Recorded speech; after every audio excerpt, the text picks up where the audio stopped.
నమస్తేనా. నమస్కారం. ఎక్కడన్నా? ఇక్కడనే గొడ్ముక్ల విలేజ్. మీ పేరు? శేఖర్. ఓకే, ఏం చేస్తుంటారు మీరు? నేను డ్రైవర్ని. డ్రైవరా? ఓకే, మీది ఏ నియోజకవర్గం, ఏ పార్లమెంట్ వస్తుంది? మాదా ఆర్మూర్. ఆర్మూర్. ఆర్మూర్. నిజామాబాద్ పార్లమెంటా? నిజామాబాద్. ఓకే, ఇప్పుడు ఎంపీ అభ్యర్థి ఎన్నికలు రాబోతున్నాయి కదా, అవును. ఎవరు గెలిచే అవకాశాలు ఉన్నాయి ఈ ప్రాంతం నుండి? ఎంపీ అరవింద్ అన్న. కాంగ్రెసా? అరవింద్ అన్న. అరవింద్. ఎందుకు అరవింద్ ఎందుకు? అరవింద్ అన్న పసుపు బోర్డు గురించి అన్నిటి గురించి పోరాటం చేస్తుండు. ఉమ్. అన్నిట్లలో ముందంజలు ఉన్నాడు. ఏమైనా అభివృద్ధి అయింది ఆయన వల్ల? అవునైంది. ఏమైంది?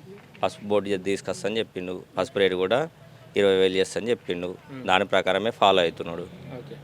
కంపల్సరీ బీజేపీకి మాత్రం కంపల్సరీ ఇస్తాం మేము ఓటింగ్. బీజేపీ ఎందుకు? బీజేపీ ఎందుకు? బీజేపీ ఎందుకంటే ఇంతకుముందు కొందరు అన్నారు మేము ప్రతి ఇంటి నుంచి ₹1 వేసినాం రామ్ మందిర్ గురించి. ఓకే. ₹1 ఎన్ని అయినాయి అవి? కొన్ని కోట్లు అయినాయి. అందరూ ఏమన్నారు, మోడీ గవర్నమెంట్ నుంచి తీసుకొని డబ్బులు తీసుకొని గుడికి ఖర్చు పెడుతున్నా అన్నాడు.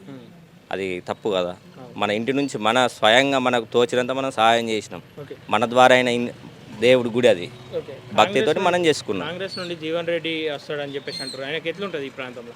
జీవన్ రెడ్డి అంటే కొంచెం కష్టమే, కాకపోతే బీజేపీ మాత్రం కంపల్సరీ వస్తుంది ఈ ప్రాంతానికి. ఎంపీ అరవింద్ అన్న వస్తాడు. ఓకే.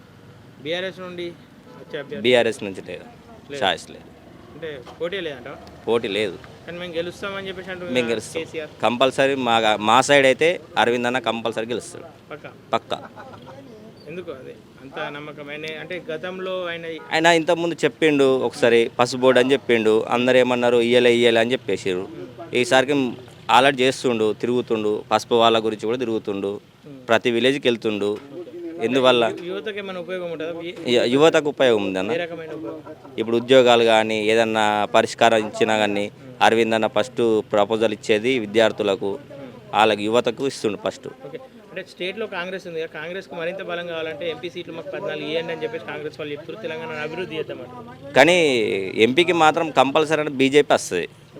మేము ఎంతమంది ఎంపీలో ఉంటే అంత తెలంగాణ అభివృద్ధి అవుతుందని ఆయన అంటున్నారు. అయితే అన్నది కరెక్టే కావచ్చు, కాకపోతే ఇక్కడ మట్టుకైతే బీజేపీ కంపల్సరీ అరవింద్ అన్న వస్తాడు. అరవింద్ అన్న కంపల్సరీ వస్తాడు. సరేనా? Okay, thank you. జై శ్రీరామ్.